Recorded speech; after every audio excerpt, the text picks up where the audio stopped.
শুভ সকাল রোজের পাঁচালির থেকে আমি রিমি নিয়ে চলে এলাম নতুন আরেকটি ভিডিও। সবাই কেমন আছেন? আশা করি এই শীতে তো ভীষণ ভীষণ ভালো আছেন। আর পিকনিক কার কেমন কতটুকু হলো একটু বলবেন। আমি না এবছর একবারও পিকনিকে যাইনি। যাই হোক, এটা আমার মনের কষ্ট, কিন্তু ফুলগুলো দেখলে মনগুলো এমনিতেই ভালো হয়ে যায়। মনগুলো মানে আমার, আপনার, আপনাদের সবার মানে সবার। যাই হোক, রান্নাঘরে চলে এলাম। আর আমাদের যেহেতু বাজার কাছে, তাই আমাদের প্রতিদিনই টাটকা টাটকা সবজি আসে। অল্প আসুক বেশি আসুক, যাই হোক রোজগের যেমন সবুজ সবজি তেমনই আসে। আর যখন সবজি ভালো পায় না, মানে ওর বাবার যদি একটু দেরি হয়ে যায় উঠতে, তখন দেখা গেল শুধু চিকেন, না হলে পনির আর ডিম দিয়েই চালিয়ে দেওয়া হয়। তবে আজকে চিকেন এসছে। আর আমি একটু ছোলার ডাল আর এমনিতেই ডাল করেছিলাম। ছোলার ডালটা পুরো ঘন করে রাখার কারণ হচ্ছে ছেলে রুটি নিয়ে যাবে, একটু বাইরে বেরোবে, ও একবারে রাতে আসবে। আর মাঝখানে খেতে হবে, তাই ও যেহেতু বাইরের খাবার খায় না, তাই রুটি করা হবে ওর জন্য। আর ও ওগুলো নিয়ে যাবে আর কি। যাই হোক, আর এদিকে আমার সব কিছুই নেমে গেছে, কিন্তু চিকেনটা একটু দেরি করেই করছি। সেটা হচ্ছে প্রচুর ধনেপাতা এনেছিল। ভাবলাম এই সুযোগেই ধনেপাতার যদি গন্ধটা, জানি না কার কেমন লাগে, আমার খুব ভালো লাগে এই ধনিয়া চিকেনটা খেতে। তার জন্য পেঁয়াজটা ভালো করে ভেজে নিয়েছি।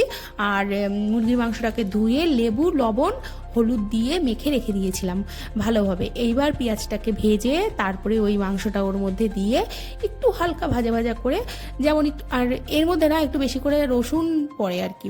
যাই হোক, আদা রসুন কাঁচা লঙ্কা শুকনো লঙ্কা দিয়ে ভালো করে কষিয়ে একদম, মানে যতটুকু সম্ভব তেল যেমন বেরিয়ে যায় আর কি। আর হ্যাঁ, টমেটো দিয়েছিলাম, এটা বলতে ভুলে গেছি। যাই হোক, আর দিয়ে এইবার ভালো করে কষানো হবে। কষানোটা মানে একটু বেশি ভালো করেই কষানো হবে। আর এদিকে আমার তো টুকটাক আগেই রান্না হয়ে গেছিলো, সেগুলো গুছিয়ে নিলাম, কারণ টুকু বুড়ি আসবে একটু পরেই। আর এই যে ভালো করেই কষানো হয়ে গেছে, জল বেরিয়ে গেছে। এবার এই জলটা শুকানোটাই মেন ব্যাপার এসে দাঁড়াবে। আর আমি না, জানেন তো, চিকেন করি আর মাছ করি বা শাক করি, আমি কিন্তু সব কিছুতে একটু সামান্য চিনি দিই ব্যালেন্স হওয়ার জন্য। জানি না কে কেমন দেয়, কিন্তু আমি দিই, বেশ ব্যালেন্স হয় আর কি। আর মিট মশলার প্যাকেটে মিট মশলা পড়েছিল অল্প একটুই, ভাবলাম যে তাহলে এইটুকুনি আগে কমপ্লিট করি, না হলে এই প্যাকেটটা খোলাই থেকে যাবে।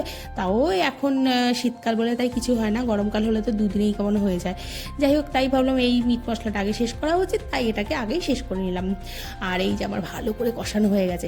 এই কষা মাংসটা খেতে না যা লাগে, বিশেষ করে ওই বাটিতে 2 পিস খাওয়ার মতো না। দেখেছেন আমার সাদা জামাটার কি অবস্থা। যাই হোক, টুকু ভীষণ বকবকি করে, দিদি দেখেছো কি করো, দিদি তুমি দেখেছো কি করো। বকতে বকতে আবার কাজও করে, আবার ভালোবাসে। যাই হোক, এইবার আমি জল দিয়ে দিলাম মাংসটাতে, একটু ভালো করে ফুটলে পরে ধনেপাতাটাকে পেস্ট করে নিয়েছি। এইবার ধনেপাতাটাকে এখানটা সুন্দর করে দিয়ে সামান্য বেশিক্ষণ না, ওই হার্ডলি 3 থেকে 3.5 মিনিট কি 2.5 মিনিট ফোটাবো। ফুটিয়ে ওটাকে ঢেকে রেখে দেবো। ব্যাস, এত সুন্দর হবে না খেতে। আজকে কিন্তু কোনো আলু দিইনি, আজকে ছেলেকে বলেই রেখেছিলাম, আজকে তুই বাড়িতে ঠিক করে থাকবি না, আজকে একদম বাহানা করবি না, আলু টালু দিতে পারবো না। যাই হোক, এরকম করে বলাতে না ও না মেনেছে, আজকে আলু দিইনি। আর ছেলে তো বেরিয়ে যাবে প্রাইভেটে, তারপরে ও তাড়াহুড়ো স্কুল আছে, ওর জন্য একটু তাড়াহুড়ো করে কাজগুলো করে নিলাম। আর এই নামিয়ে এটাকে ঢেকে রেখে দেবো। 10 মিনিট ঢেকে রেখে দিলে প্রত্যেক কটা, মানে চিকেনের ভেতরে ধনেপাতার যখন গন্ধটা যাবে, রুটি দিয়ে বলুন গরম ভাতে বলুন, ব্যাস, মানে আজকে খাওয়ার মতন খাওয়া হবে, এত টেস্ট হবে বলার মতো না। যাই হোক, ছেলে এখানটায় প্রায় রেডি হয়ে গেছে, এবার ও বেরোবে।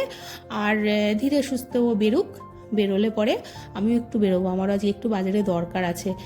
ওকে আগে রেডি করিয়ে দিলাম, আর রান্নাও হয়ে গেলো, টুকু আসার অপেক্ষায় আছি, টুকু আসলেই আমি বেরোবো। বাবা তো স্কুলে চলে গেল, আমিও এবার বেরোবো, টুকুর আশায় ছিলাম। অমন সময় পাশের বাড়ির দিদি, এই দিদিও আমাকে ভীষণ স্নেহ করে, দিদি টুকুকে দিয়ে পিঠে পায়েস পাঠিয়ে দিল। আর আমি এগুলো প্রতি বছরই পেয়ে থাকি। এবার খেজুরের রসও খাবো, ওই পাশের বাড়ির দিদির বাড়িতে খেজুর গাছ কাটে। যাই হোক, আমি সেই আশায় বসে আছি। আর আমি প্রতি বছরই এরকম আশায় বসে থাকি, আমাকে অনেকেই অনেক কিছু দেয়। যাই হোক, সব কিছু তো দেখানো সম্ভব না, ওই আর কি টুকিটাকি। তারপরে আমি বাজারে এসেছিলাম, বাজারে এসে আমার কাজগুলো করলাম। আর এই জিনিস দেখলে কি আর ভালো থাকে মন, যা হয় একটুখানি তো ক্যামেরাবন্দি করতেই হবে, মেয়েদের মন বলে কথা। যাই হোক, আমাদের আবার বিষয়টা হচ্ছে, যেহেতু আমার বরের কসমেটিক্স বা স্টেশনারি দোকান, আমি কিন্তু বেশি জিনিস ব্যবহার করি না।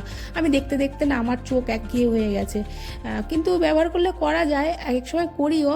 তবে দেখতে ভালো লাগে, এখন ব্যবহারের থেকে দেখতে ভালো লাগে। আর আমি ভীষণ এগুলো এইদিক ওইদিক সেদিক করে অনেক কিছু দেখি। আর যদি না দোকান থাকতো তাহলে তো অনেক কিছুই হতো জীবনে, কিন্তু এখন যেহেতু বরের দোকান সেহেতু আমার পোড়া কপাল।